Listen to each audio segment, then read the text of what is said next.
Oh boy, I sure do love playing Sonic Frontiers on the PSP. It's like it's like a nut you can play with outside. Skip it up and that up. And you from the future, you need to stop playing Sonic Frontiers on the PSP and start making a Sonic video, or else the future is ruined. How did you get in my home? Why does your voice sound like that? Because everything is techno from the future, and everything is deep fried. That's why I look like this. The future is ruined because I forgot to make a Sonic video on time. How does everything become deep fried in the future because I forgot to make a Sonic video? I don't even want to. Well, that's too bad. You're going to make a Sonic video whether you like it or not. Alright guys, so apparently the future will be ruined if I don't do this video, so today we're going to be ranking Sonic games based off how much I like them. If I so happen to miss a game that you like, then that means that I probably haven't gotten around to playing it, or I just don't like it. So without further delay, let's get into some ranking. Starting off with a simple classic, Sonic the Hedgehog 1 was the one that started it all. Although this one was the first, I still can't deny that it was more limited in terms of gameplay than future entries in the series.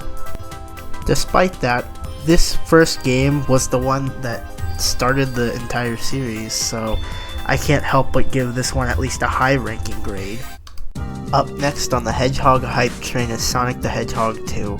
This one gave us a lot more to work with in terms of what little story these games told at the time, and in terms of gameplay especially, and the inclusion of my favorite character Tails was also great. I mean, who couldn't like Tails? He's such a silly little guy. Look at him. This one. Ooh, this one. This one gave us way more to work with in terms of story, characters, boss fights, and so much more. All in all, this was a perfect conclusion for Sonic's time in mainline games on the Sega Genesis.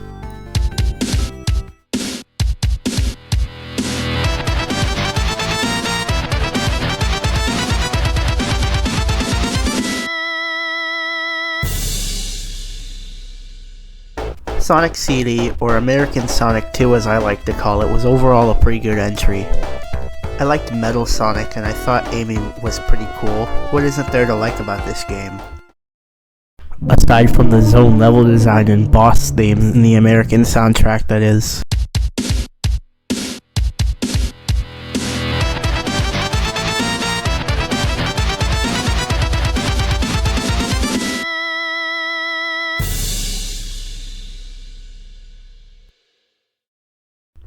It's bad.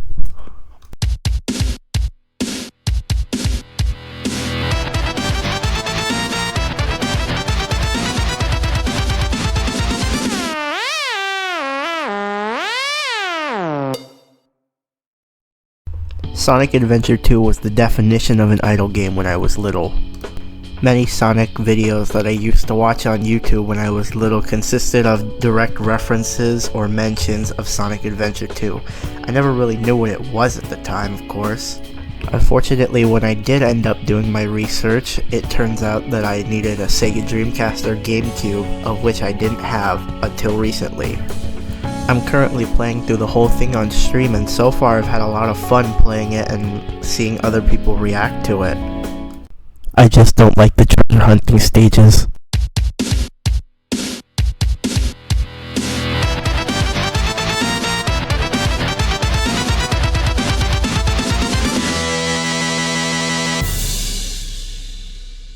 Now on to Sonic Heroes. I mean, this game was just okay. I mean, I didn't play much of it on stream, but I guess something that's going for it is that it improves the multi-gameplay style of Adventure 2. I mean, maybe I feel like it's too soon for me to give an official rating, but I guess just to satiate the Heroes fanboys in the comments, I guess I'll give it an A.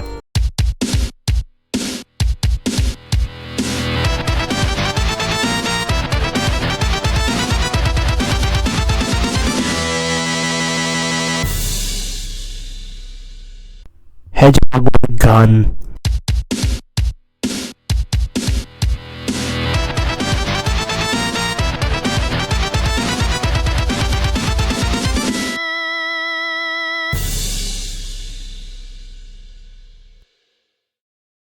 It's tough to give Sonic Riders a fair ranking considering it's a spin-off game, but even then, it's really good considering what you've got here. Even though I did play a modded version of the game on Dolphin, I still really liked it, and I even liked the original unmodded version. I guess my only critique for this game would be, there's not really a good story and it's really tough to master, but I mean, if you're here for it, you're there for it, so, overall it's a great competitive community and I really like it, so this game deserves an S.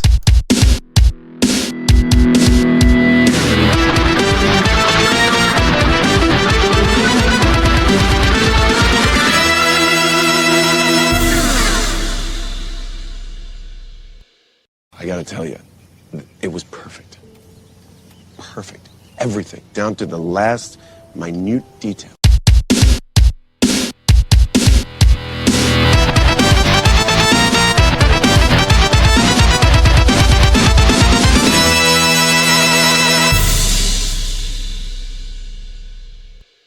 Sonic Colors was, well, it was kind of just an alright game to hold us over in the early 2000s.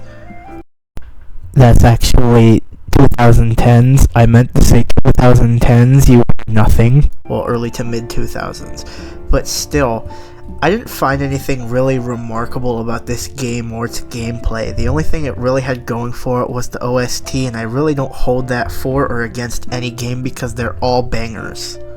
So in summary, Sonic Colors and Sonic Colors Ultimate are just okay.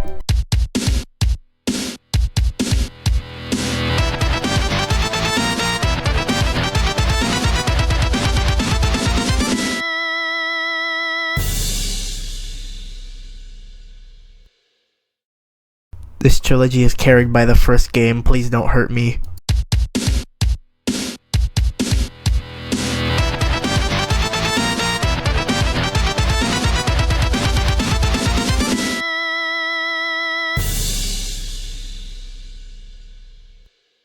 Hey look, it's the one that I first beat. I really liked Sonic Generations, what with the inclusion of classic Sonic and everything else. Modern Sonic really felt intuitive, and the gameplay really holds a lot over Colors, so I guess it gets a better ranking.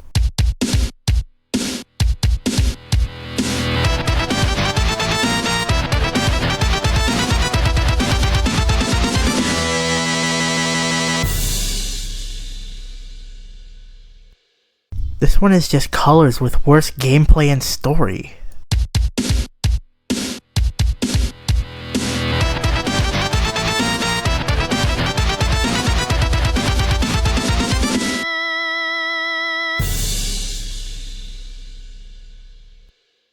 Sonic Forces really felt like a return to form when it came to Sonic games. I mean, there were new zones, but the returning ones were pretty alright as well. They were safe, but I mean, they were pretty good. And this one wasn't even developed by Sonic Team.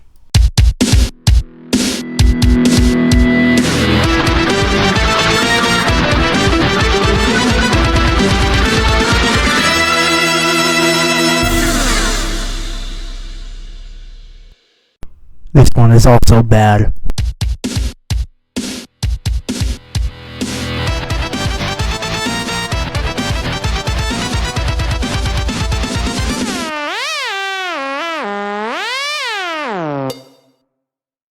Well, now we're pretty much up to date. We've got Sonic Frontiers, which is pretty much one of the best Sonic games to exist, period.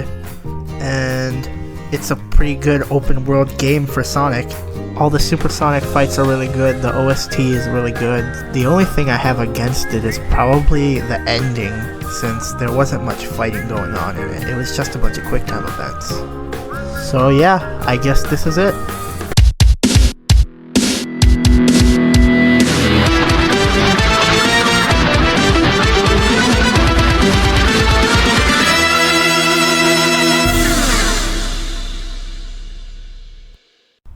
Now that that's finally done, I can get back to playing Sonic Frontiers on the PSP.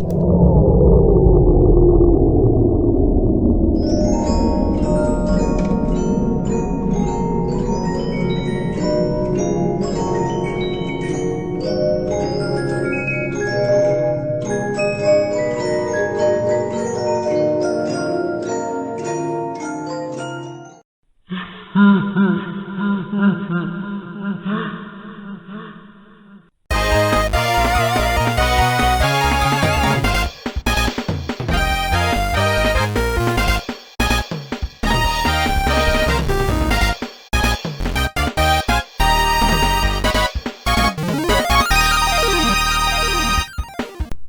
and then there's this one.